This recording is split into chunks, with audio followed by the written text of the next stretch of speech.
By now you should know how to jack the car up, take the lug nuts off, and there's a specific order on how to do this.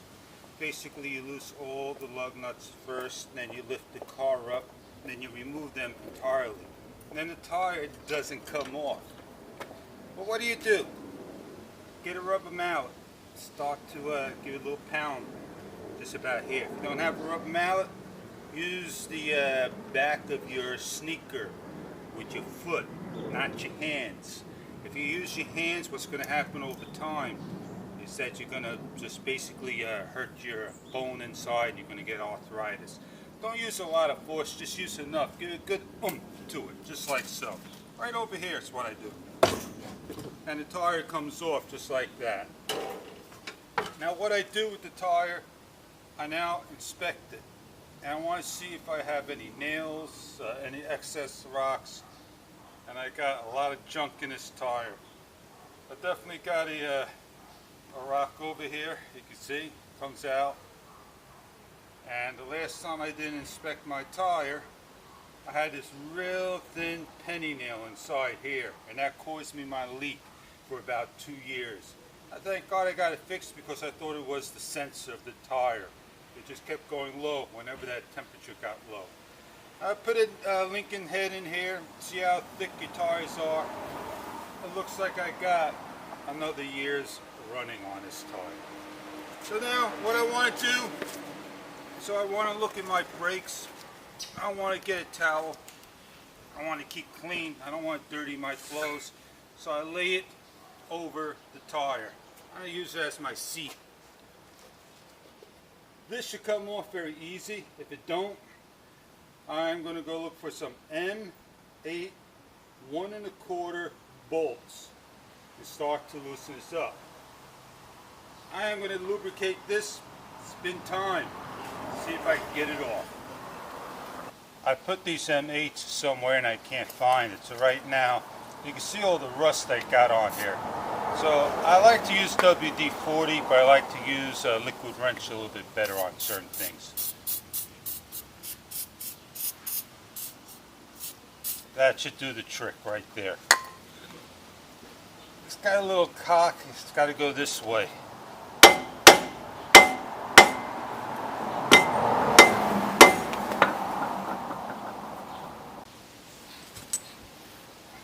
These are M8s, 1 1/4, the 1/2 inch.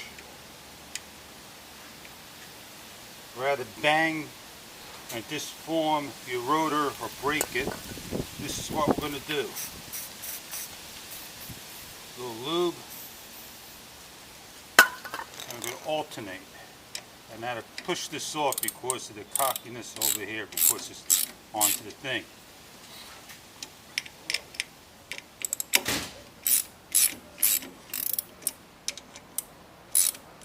This is where you need to have it lubed so it could come off.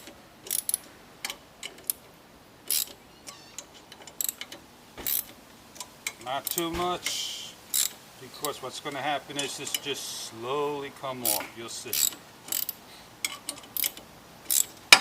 You hear it click? That's the rust, the salt, the pressure, the heat. Extremities that just built up. You can hear it sliding off now. Angle. Sorry for the rotor movement. You can see it slowly coming out. Alright, now we can back these off.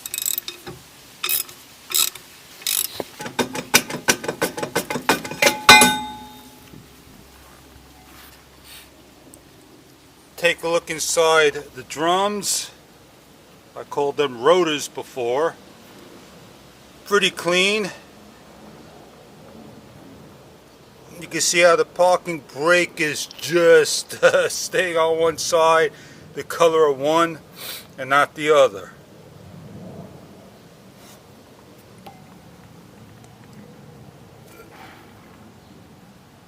That may be your parking brake, argument's sake. And this may be your brake, argument's sake. But just taking a note, one is your parking brake and one is your stopping brake. This should be a stopping brake. When I take this off, you'll see which one the parking brake hangs on to. I have enough life. It's 80,000 miles. This should definitely go another 50,000 miles. I need to change my fronts again, and that's the beauty about drums versus this. You don't have to change them more than less. Let's clean it up. Cleaning up is simply taking a can of brake clean cleaner. This is by wherever. And just simply top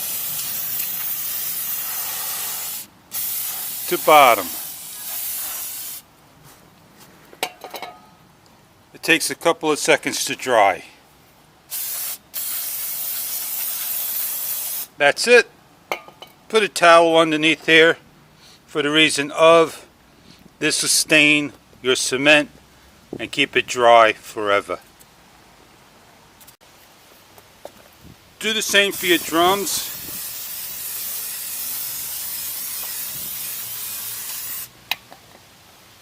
Tilt it over.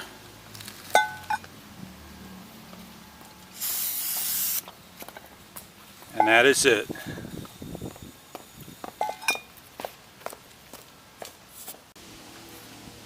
I inspected everything. It looks clean.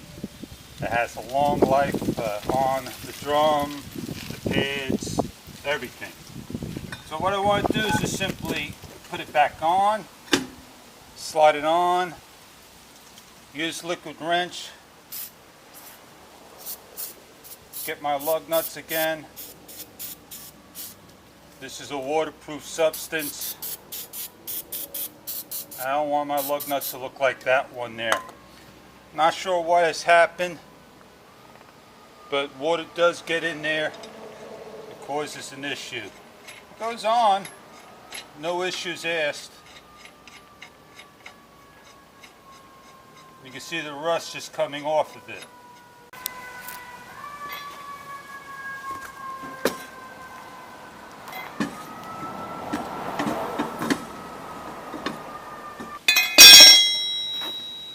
That's how you do it.